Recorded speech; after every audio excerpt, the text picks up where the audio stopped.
Taoiseach, I've run out of words to describe the horror being inflicted in Gaza by Israel. I've run out of words to describe how cruel it is. Israel's stated aim is the elimination of Hamas, but its relentless and indiscriminate attacks don't discern between innocent people and Hamas fighters. More than 18,000 people have now been slaughtered, 75% of them women and children. I want to read into the record of this House a recent report from journalist Belle True on the scenes inside the European hospital in Khan Yunis. A badly burned toddler screaming for the mother he doesn't know is dead, and screaming because doctors don't have enough painkillers to relieve his suffering. An 8-year-old boy whose brain is exposed as bombing damaged parts of his skull. A teenage girl, her eye surgically removed because every bone in her face is smashed. A 3-year-old double amputee whose severed limbs are laid out in a pink box beside him. Taoiseach, none of us can say we didn't know what was happening. I don't know how the leaders of self-professed civilised countries who have abstained or voted against a ceasefire in the UN can live with their decisions. They have the blood of thousands of innocent people on their hands. Taoiseach, 4 weeks ago, when I asked you to push for trade sanctions against Israel at EU level, you told me then that you would seek legal advice. Every week since then, you said that you didn't have that advice yet. This is despite the fact that most people wouldn't think you'd need a legal expert to tell you what is very obvious to everyone, that Israel is in breach of the human rights clause. I was therefore interested to hear that on Monday at the EU Foreign Affairs Council, the Taoiseach asked the EU Commission to examine if Israel was in breach of the human rights clause of the EU-Israel trade agreement. Am I to assume your lawyers have at last provided you with the advice?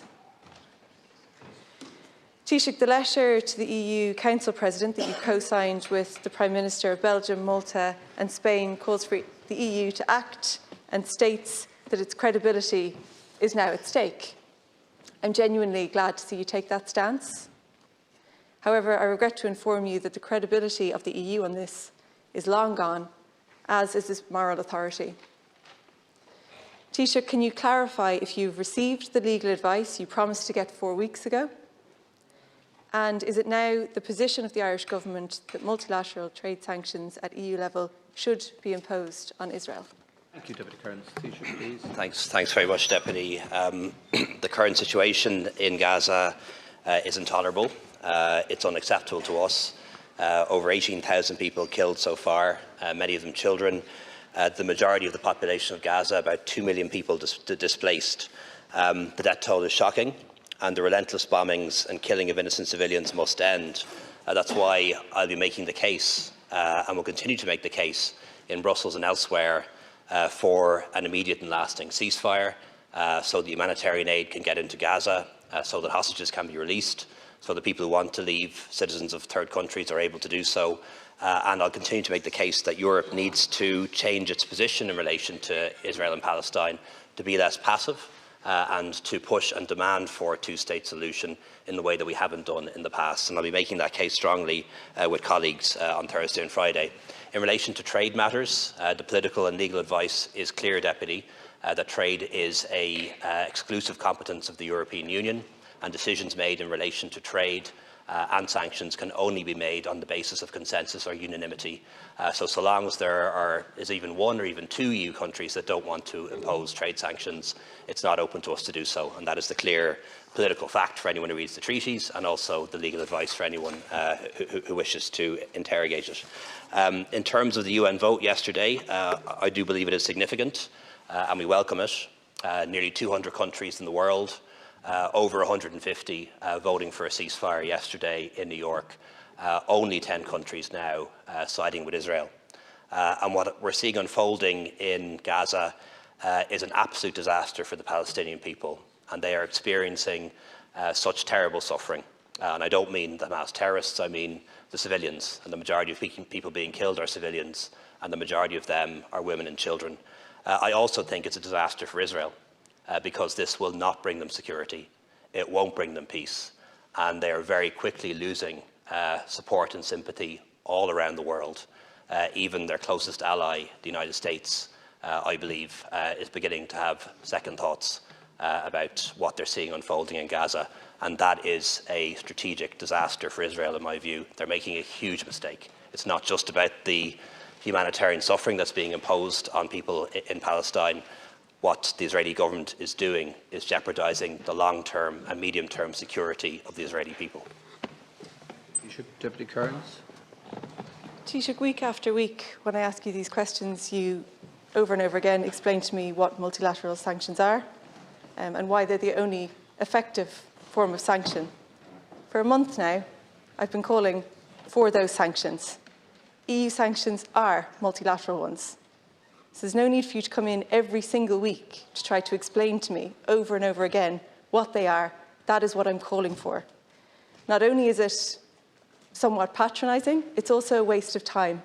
And most of all, you then don't answer the question. I'll ask you again, did you get the legal advice on the human rights clause in the EU-Israel trade agreement that you said you would get 4 weeks ago?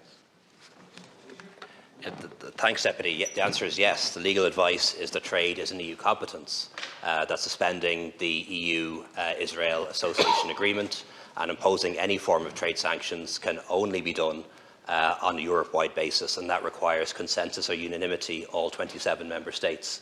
That is the position. That's a political fact. It's also the legal advice, Deputy, and I'm happy to clarify that. Again, I think in this chamber, not sure quite how many times I have now.